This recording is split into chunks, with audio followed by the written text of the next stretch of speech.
Engine থেকে যে সরাসরি যে ইঞ্জিন থেকে যে টার্মিনালটা আছে ওটা না হলো পজিটিভ টার্মিনাল, আর বডির থেকে যে টার্মিনালটা ব্যাটারি থেকে আছে সেটা হলো যে আর্থিং নেগেটিভ টার্মিনাল।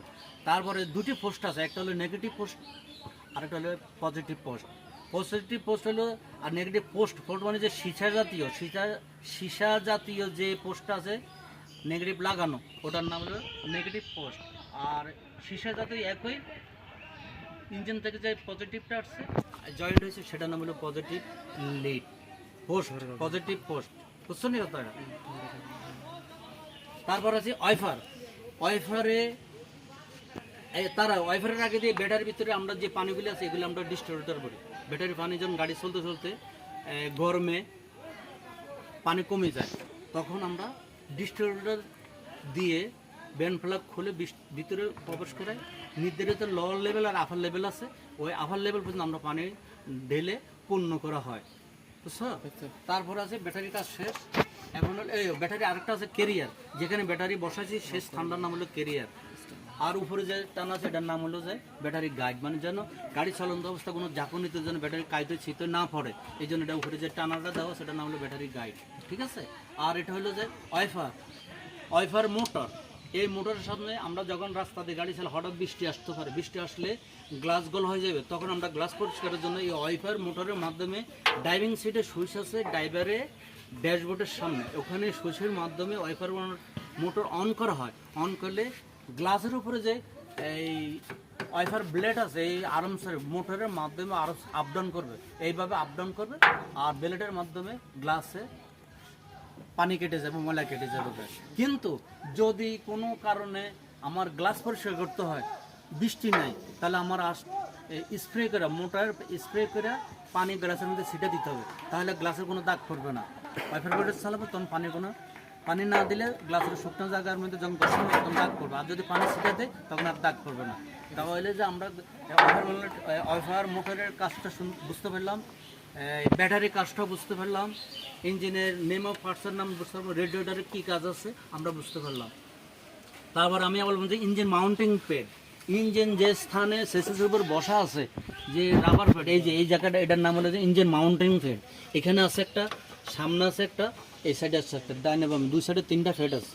এই তিনটা প্যাডে ইঞ্জিনকে শক্ত করে মজবুত করে ফিটিং করে রাখা হয়। এই প্যাড যদি কোনো সময় চলন্ত অবস্থা ক্ষয় হয়ে যায় তাহলে ইঞ্জিন ছুটি পড়ে যাওয়ার সম্ভাবনা, অথবা যখনই ইঞ্জিনের ক্ষতি হতে পারে। তা আমরা সবসময় সজাগ থাকবো, যে সচেতন থাকবো পেড কেন নষ্ট না হয়। নষ্ট হওয়ার আগে দিয়ে আমরা আমার উদ্বোধন কর্মকর্তা বা আমার সেকশনে যে সিনিয়র থাকে তাকে জানাবো যে পেড নষ্ট হয়ে গেছে, এখন এগুলি ফাটাবে, ইঞ্জিন মাউন্টিং পেড ঠিক করে লাগাইতে হবে।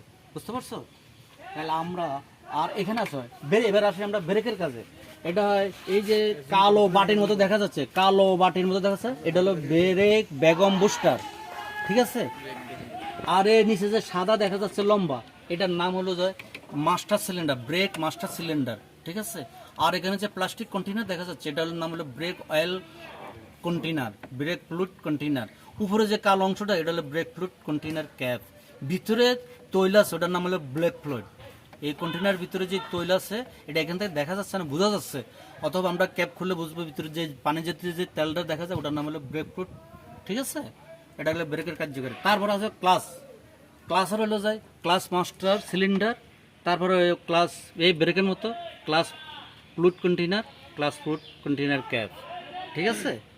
এখন আসি আমরা এয়ার ক্লিনার হাউজিং, পুরোটা বক্স, এয়ার ক্লিনার বক্স বা হাউজিং। এটার ভিতরে জালি টাইপের ফিল্টার আছে, অন্যান্য গাড়িতে এসে যায় কাগজ টাইপের। কাগজের ফিল্টারের কাজ হলো যায় বাইরের বাতাস ধুলাবালি ইঞ্জিনে প্রবেশ করার জন্য বাতাসে টানে। যদি আমরা পরিষ্কার বাতাস এই ফিল্টারের মধ্যে পরিষ্কার বাতাসকে ইঞ্জিনে প্রবেশ করা হয়, ইনলেট বাল্ব দিয়ে ইঞ্জিনে প্রবেশ করা হয়, তাহলে কী হবে, ইঞ্জিনের ঠান্ডা যে বাতাসটা যায় ঠান্ডা হয় ধুলাবালি। তো এখন আমরা সাধারণভাবে অনেক সময় বুঝি যে আমরা ফিল্টারের কী কাজ, যেমন আমাদের নাকের মধ্যে লোম আছে, নাকের ছিদ্রের মধ্যে লোম আছে, এই লোম দেওয়া আমরা নাকে অনেক সময় ময়লা জমে, তো আমরা আঙুলের মাথা দিয়ে আবার খোঁচা খোঁচা বাইর করি না।